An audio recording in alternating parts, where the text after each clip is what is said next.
Hi friends, welcome back to our channel. Friends, మన channel cricket సంబంధించిన ప్రతి చిన్న అప్డేట్ మన ఛానల్లో రెగ్యులర్ వస్తుంటాయి. ఇంకా మన ఛానల్ని సబ్స్క్రైబ్ చేసుకోకపోతే ఫ్రెండ్స్ వెంటనే సబ్స్క్రైబ్ చేసుకోండి అండ్ పక్కన ఉన్న బెల్ ఐకాన్ని యాక్టివేట్ చేసుకోండి. అండ్ అదే ఇంకా మన వీడియోని లైక్ చూపితే ఫ్రెండ్స్ వెంటనే లైక్ చేసి మన వీడియోలుగా తింటలేదు. ఫ్రెండ్స్ తప్పకుండా లైక్ చేయండి. లైక్ చేస్తే మన వీడియో మార్కెట్కి ఫాస్ట్ ఎయిర్ ఇచ్చేది. ఇక ఐసీసీ ఛాంపియన్స్ ట్రోఫీ 2025లో టీమిండియా జోరు కొనసాగుతుంది. గ్రూప్ ఏలో భాగంగా దాయాది పాకిస్తాన్తో జరిగిన హై వోల్టేజ్ మ్యాచ్లో టీమిండియా ఘనంగా 6 వికెట్ల తేడాతోనైతే గెలిచింది. మరోసారి చేజ్ మాస్టర్ అని ప్రూవ్ చేసుకున్న విరాట్ కోహ్లీ మొత్తం అక్కడ సెంచరీ అయితే కంప్లీట్ చేసిండు. 6 వికెట్ల తేడాతో మన టీంని ఘన విజయం సాధించింది. దీంతో ఆల్మోస్ట్ మన టీంని క్వాలిఫై అయినట్టు చెప్పుకోవచ్చు. మరి ఇక మరోవైపు పాకిస్తాన్ ఆల్రెడీ సెమీస్ నుంచి అవుట్ అయిందని చెప్పుకోవచ్చు. ఇక ఈ మ్యాచ్ విషయానికైతే ఫస్ట్ టాస్ గెలిచి ఫస్ట్ బ్యాటింగ్ అయితే తీసుకున్నాడు అక్కడ పాకిస్తాన్ కెప్టెన్ మహమ్మద్ రిజ్వాన్. బట్ అక్కడ చూసుకుంటే మన బౌలర్స్ అయితే ఎంత మెచ్చుకున్నా తక్కువ అని చెప్పుకోవచ్చు. ముఖ్యంగా మన స్పిన్నర్లు అండ్ ఫాస్ట్ బౌలింగ్ లో అక్కడ మనం చూసుకుంటే హార్దిక్ పాండ్యా, మొహమ్మద్ షమి ఈ రోజు అయితే కొంచెం ఆఫ్ కలర్ కనబడ్డా కానీ మరి కొంచెం రన్స్ అయితే కట్టడే వేసిందని చెప్పుకోవచ్చు. ఇక మరోవైపు హర్షిత్ రాణా కూడా కొంచెం డిసప్పాయింట్ చేసినప్పుడు కూడా లాస్ట్ అయితే అతనికైతే వికెట్ అయితే వచ్చింది. అండ్ కుల్దీప్ యాదవ్ కూడా రిథంలోకి అయితే వచ్చిందని చెప్పుకోవచ్చు. అతను కూడా అక్కడ 3 క్రూషియల్ వికెట్లే తీసుకున్నాడు. ఇక మనం మెయిన్ గా చూడాల్సింది అక్కడ 3 ఆల్రౌండర్స్ హార్దిక్ పాండ్యా, రవీంద్ర జడేజా, అక్షర్ పటేల్ రోల్ మాత్రం చాలా కీగా మనకైతే కనిపించింది ఈ మ్యాచ్ లో. మరి ఫస్ట్ బౌలింగ్ లో అక్కడ మనం చూసుకుంటే చాలా బెటర్ డిస్ప్లే అయితే కనబడ్డది.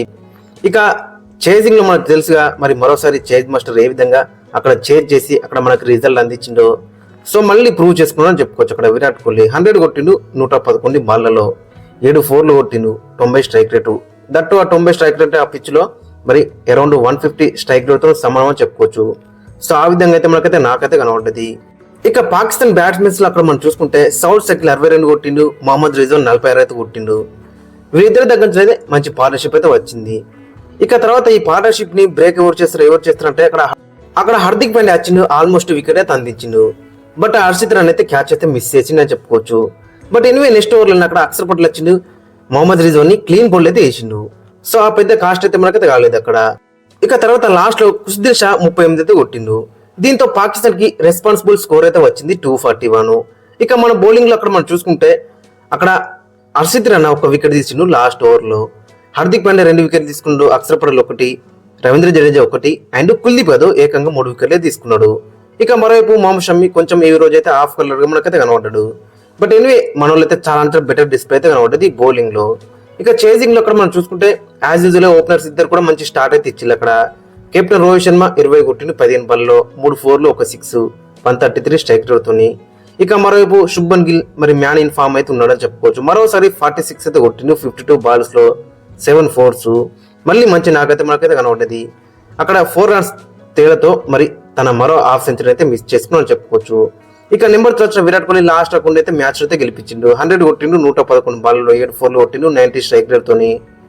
ఇక శ్రేయస్ అయ్యర్ 50 అయితే కొట్టిండు. శ్రేయస్ అయ్యర్ కూడా చాలా మంచి ఫామ్ లో ఉన్నాడని చెప్పుకోవచ్చు. మొత్తం అక్కడ శ్రేయస్ అయ్యర్ 5 4లు కొట్టిండు 1 6 కొట్టిండు 83 స్ట్రైక్ రేట్ తోని. ఇక లాస్ట్ లో హార్దిక్ పాండ్యా వచ్చిండు 1 6 కొట్టిండు మొత్తం 8 రన్స్ అయితే కొట్టిండు.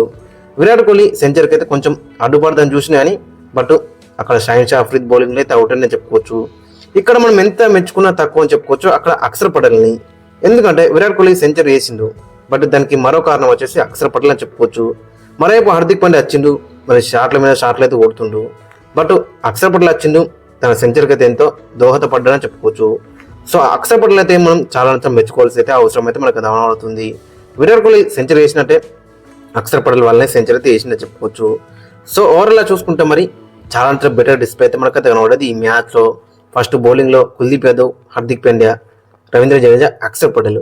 ఇక బ్యాటింగ్ లో అక్కడ మనం చూసుకుంటే రోహిత్ శర్మ మధ్య కొంచెం మంచి నాక వచ్చింది. శుభ్మన్ గిల్ దగ్గర 46 100 కొట్టిండు విరాట్ కోహ్లీ, శ్రేయస్ అయ్యర్ 56. సో ఓవరాల్ చూసుకుంటే కంప్లీట్ గా మన టాప్ 4 మాత్రం చాలా బెటర్ ఫామ్ లో అయితే కనబడుతున్నారు. ఇక ఆల్రెడీ క్వాలిఫై అయినాం కాబట్టి మరి న్యూజిలాండ్ తో అయితే మనకైతే మ్యాచ్ అవుతుంది. ఇంకా దానికి ఇంకొక 1 వీక్ అయితే టైం అవుతుంది. సో ఓవరాల్ చూసుకుంటే కంప్లీట్ సైడ్ మనకైతే కనబడుతుంది. మరి ఛాంపియన్స్ ట్రోఫీ గెలవడానికి మన టీంని అయితే one of the best contender గా మనకైతే కనబడుతుంది. ఫ్రెండ్స్ మరి మీ ఒపీనియన్ అయితే కింద కామెంట్స్ అయితే మెన్షన్ చేయండి. ఈ మ్యాచ్ గురించి మీరేమనుకుంటున్నారు?